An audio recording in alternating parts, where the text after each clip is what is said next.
Ah, welcome back. Okay, so we're going to conclude this lecture and talk about just some of the various things that we've covered so far. So what is anthropology, right? Anthropology is the study of people, right? It's all the various ways of studying people. It is the holistic approach of studying people, the biological, the cultural, the linguistic, the material culture and history of people, and how they adapt to technology and all of this stuff. And what do we do with it? What do we do with all that information? And that's a very important question to ask. What should we do with the information that we learn? As anthropologists, we have various options in doing that, and various roles. So, as we're sort of dealing with contemporary issues, which is why I love being an applied anthropologist, is to figure out those solutions, right? To figure out what problems people are facing, and then create sustainable and culturally sensitive solutions to them. And to have a better understanding of the world. I think I'm not alone as we, as humans, try to understand our lives and where we fit into the world. Anthropology does a great job of answering some of those questions. And I think that's one of the reasons why I was drawn to anthropology. I've always been fascinated with people, but I wanted to know why. Why do people do the things that they do? Is there a reason for it? And the general answer is yes. There is an answer. And if we look hard enough and if we take time to do it, then we can find those answers. And so I think that's one of the reasons why anthropology is such an amazing field, is because it is constantly searching for answers that we are all kind of looking for.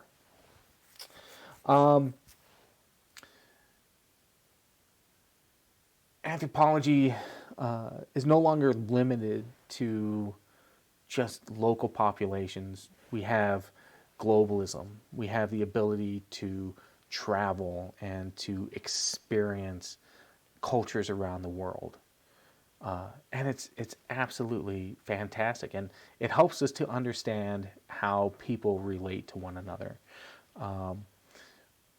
And when we do research, one of the things that we have to understand too is that you might go to a community and you're going to research that community, but it's no longer just about that community. And this is where globalism comes in, is that it's not just them that you're studying, but it's also their neighbors, right? To have a good understanding of this population right here, you sort of have to know what their neighbors are like and their interaction with their neighbors and how much influence their neighbors have on them, to get that good idea, to understand how what their trading partners are doing. How do they exchange goods?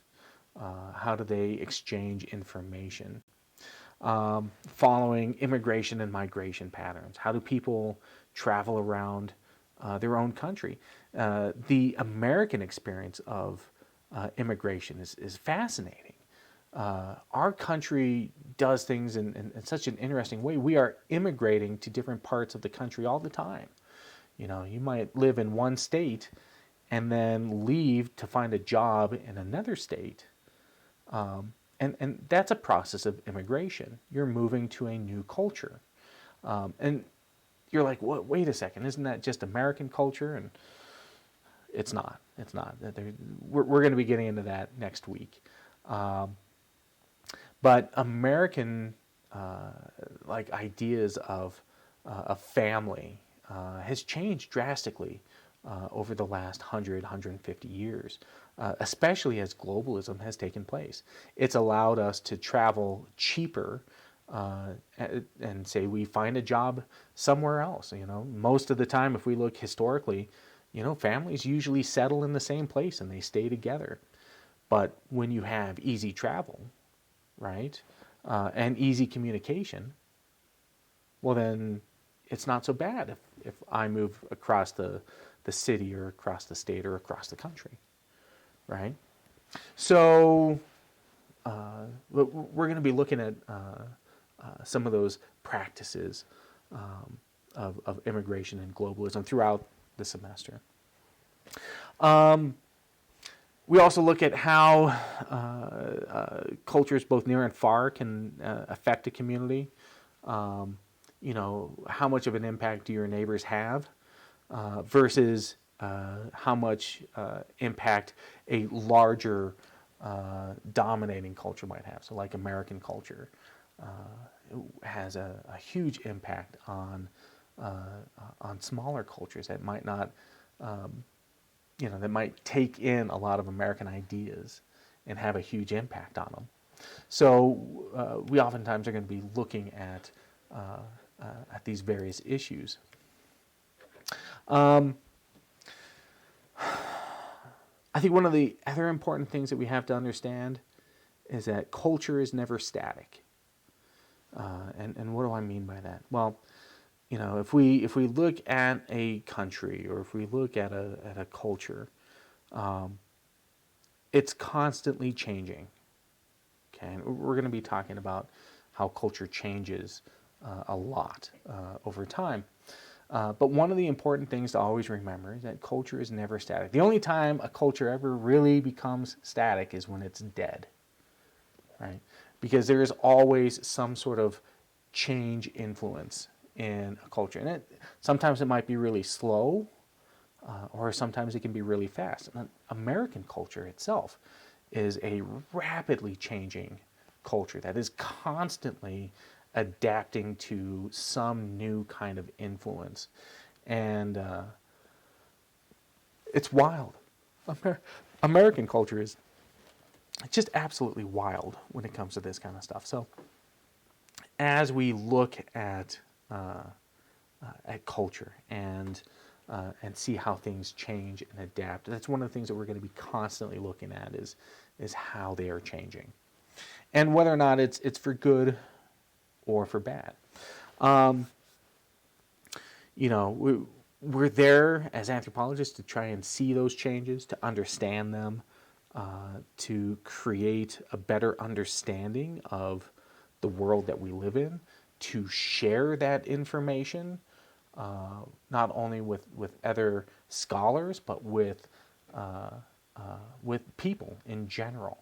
And this is kind of a big issue within academia as well, which again we're going to be covering throughout the semester, is how we share that information and what kind of a benefit do we get from it.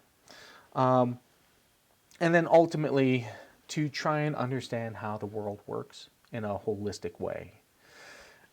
How do we as scientists, as individuals, how do we see the world, and how is it being broadened in so many different ways today, compared to, even 50, 60, 70 years ago. The scope, the realm of things that we can learn and experience are just mind-boggling, absolutely mind-boggling, and fantastic. I can't say this enough, that diversity, especially within our culture, is something to be absolutely celebrated, especially when it comes to food. I mean, diversity in food, God, it's fantastic. So, when we, as anthropologists, are looking at the world and looking at ourselves and looking at our own culture, our own cultural biases, the folks around us, and we all try and put it together and find out, why is this the way that it is? What is it about these people and how they live. What makes it good for them? What makes it bad? If I'm going to be an agent of change, how do I make that community better? And what does better mean? And that's a really important question to ask. What is better, when it comes to a culture? These are all questions that we're going to be trying to answer throughout the semester. So, yeah, I'm going to go ahead and end this series of lectures for this week. I hope I didn't bore you too much. I hope you enjoyed everything that we talked about. And I will have instructions for the homework assignments and for discussions and all of that stuff to follow. So, yeah, we'll see you next week, or we'll see you live online. And I look forward to continuing this conversation. And I hope that I hope you have a great beginning of your semester. And I think we'll have fun. So, yeah, if you have any questions, any concerns, anything like that, please feel free to reach out and talk to me, and we'll work them through. Okay. See you later.